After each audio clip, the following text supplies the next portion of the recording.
What's going on, guys? Welcome back to the channel. Shout out to Red Panda Mining for making a video this morning talking about the new ASICs that are coming on to the Kaspa network. If we take a quick look over here at the Kaspa hash rate here recently with the FPGAs coming online and all the hype around Kaspa, and everybody basically flipping all their hash to Kaspa because it was so profitable and the huge run that it just did. I think it did like a 5x within a couple of weeks. So that's to be expected. The difficulty in hash rate is to be expected to spike like this. But now, we knew it was coming. We didn't know how fast it was going to be coming. But if we go over here to F2 Pool, there is an ASIC miner set to release onto the Kaspa network. Here it says January of 2023. So this bad boy is probably already out and about. So it's going to be interesting to see what these things do. So if we look at it here, the hash rate, it says about 30 gigahash at about 1700 watt, which is pretty efficient in my opinion. And we're going to kind of compare this to what Osprey has with their FPGAs, but 30 gigahash at 1700 watts, that's pretty good. And you can basically run this thing on 120 if you want it to. So it kind of keeps the at-home miners in play here, the people that have just the basic electrical here in the US, so it keeps them in play as well. But if we look at current mining revenue right now, so it's going to produce about almost 800 Kaspa a day.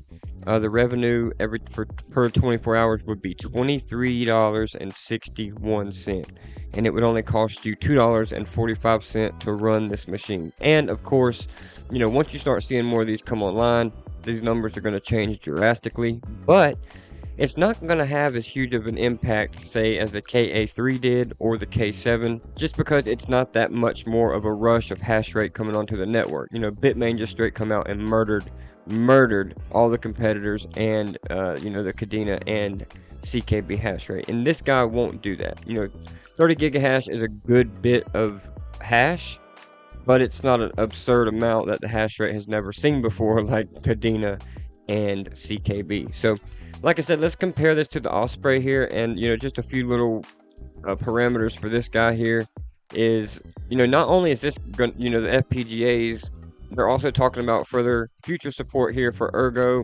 and Radiant, which will be interesting to see if they can roll that out anytime soon. It has everything to do with the bit streams and developers building those bit streams and stuff like that. So with this ASIC miner, you're going to be stuck on one algorithm, which is going to be K heavy hash. So that's also something to keep in mind.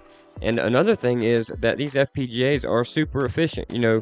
It says right here, total power consumption depends on algorithm and voltage settings. For Kaspa, the power consumption range will be from 250 watts to 500 watts, depending on voltage and frequency settings. By adjusting frequency and voltage, the E300 can mine Kaspa up to 14 gigahash.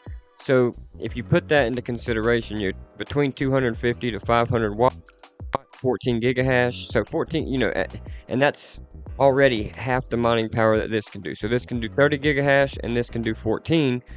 So if you got two of these FPGAs, that would only be 1,000 watts, and you would be almost at the ASIC's hash rate.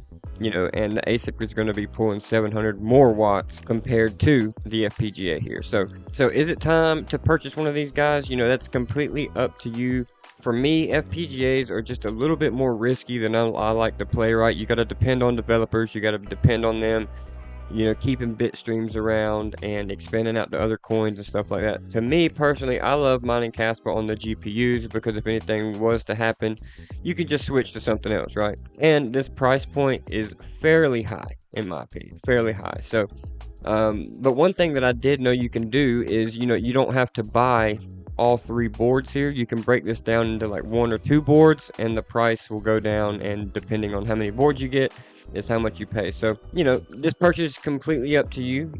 If you are a diehard Kaspa fan and you think Kaspa's got a pretty huge future ahead of it, which I personally do, this might not be a bad investment. It's going to be interesting to see what these prices do come bull run time again. So this could be a good entry point. It might not be. That's the risk you got to be willing to take to jump into these things like that. Woulda, coulda, shoulda is the question you'll be asking in the future. So we'll see. But I just wanted to bring you this quick update to let you guys know that ASICs have appeared on the horizon, and it's going to be interesting to see what comes about out of it. But if you enjoyed it, guys, please hit the like, leave some comments down below, and I appreciate y'all watching. We'll see you in the next one.